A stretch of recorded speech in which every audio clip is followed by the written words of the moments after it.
I would like to begin this month's edition with a quote I heard recently from Brene Brown at the University of Houston, a fantastic researcher into human relationships and development, as well as vulnerability and the potential for growth. And the quote is that everyone has a story that will break your heart. And if you're really listening, most have a story that will bring you to your knees.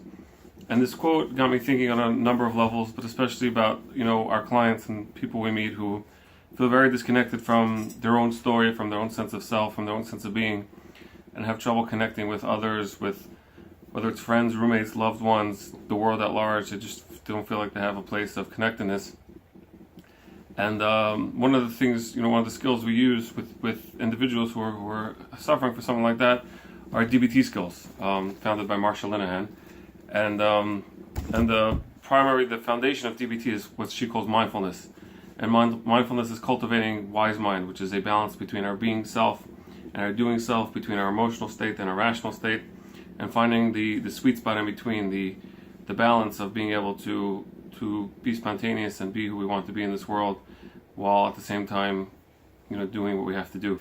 And one of the skills we use to cultivate wise mind is something called the participate skill, which is associated with flow, widely considered an optimal experience, not comparable with boredom, associated with intense enjoyment and a sense of control, a critical characteristic of having a peak experience.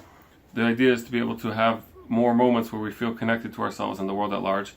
And one of the methods we use to cultivate this participate skill is, I found very helpful, is the story cubes. That's a little toy. They kids use them, but adults use them as well.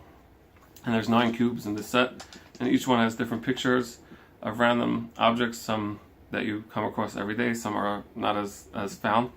And we either take turns with rolling all the die, or everyone takes a few, and we use them to tell stories either about our own lives, our own selves, or just we come up with something in the moment, something more spontaneous. And doing this cultivates a sense of being able to be spontaneous, of participating with others or participating with ourselves, which ultimately cultivates a sense of belongingness and being grounded. So next time you feel a little bit disconnected from anything, I recommend trying to tell a story or using story cubes to help.